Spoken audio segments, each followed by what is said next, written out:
Matthew chapter 22. The parable of the wedding feast. Jesus again in reply spoke to them in parables, saying, The kingdom of heaven may be likened to a king who gave a wedding feast for his son. He dispatched his servants to summon the invited guests to the feast, but they refused to come.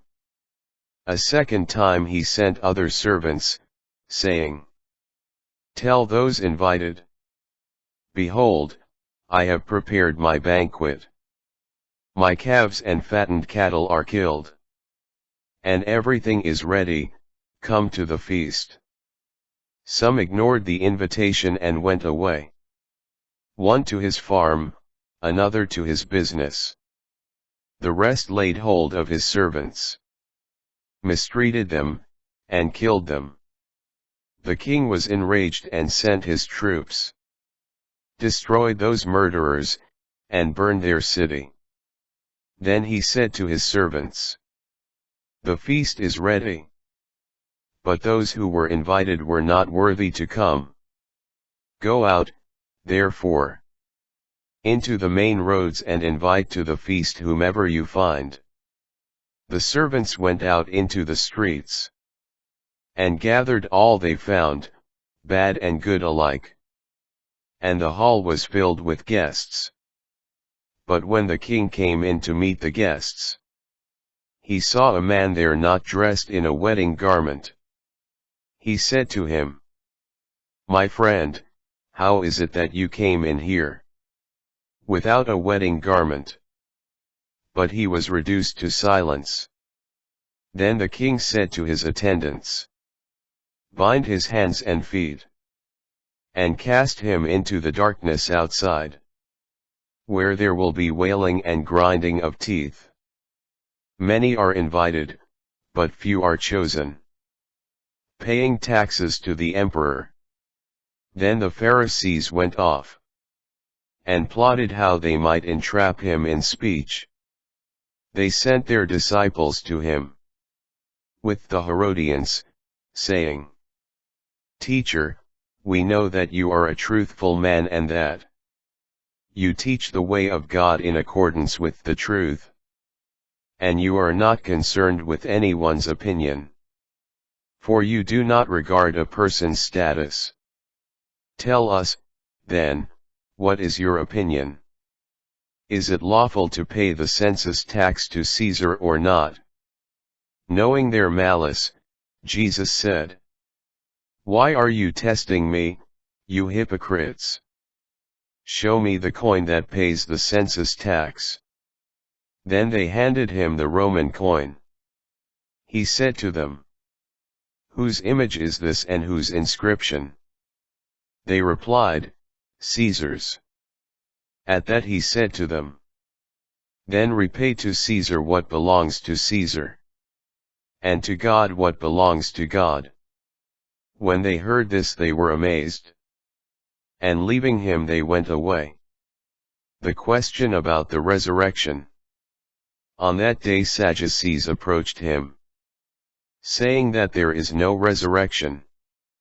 They put this question to him, saying, Teacher, Moses said, If a man dies without children, his brother shall marry his wife, and raise up descendants for his brother. Now there were 7 brothers among us. The first married and died and, having no descendants, left his wife to his brother. The same happened with the second and the third, through all 7. Finally the woman died. Now at the resurrection, of the 7, whose wife will she be? For they all had been married to her. Jesus said to them in reply, You are misled because you do not know the Scriptures or the power of God. At the resurrection they neither marry nor are given in marriage, but are like the angels in heaven. And concerning the resurrection of the dead, have you not read what was said to you by God? I am the God of Abraham, the God of Isaac, and the God of Jacob. He is not the God of the dead but of the living. When the crowds heard this, they were astonished at his teaching. The greatest commandment. When the Pharisees heard that he had silenced the Sadducees, they gathered together. And one of them, a scholar of the law, tested him by asking, "Teacher, which commandment in the law is the greatest?" He said to him, "You shall love the Lord, your God, with all your heart, with all your soul, and with all your mind. This is the greatest and the first commandment. The second is like it. You shall love your neighbor as yourself. The whole law and the prophets depend on these two commandments." The question about David's son. While the Pharisees were gathered together, Jesus questioned them, saying, "What is your opinion about the Messiah? Whose son is he?" They replied, "David's." He said to them, "How, then, does David, inspired by the Spirit, call him Lord, saying, 'The Lord said to my Lord, sit at my right hand, until I place your enemies under your feet'? If David calls him Lord, how can he be his son?" No one was able to answer him a word. Nor from that day on did anyone dare to ask him any more questions.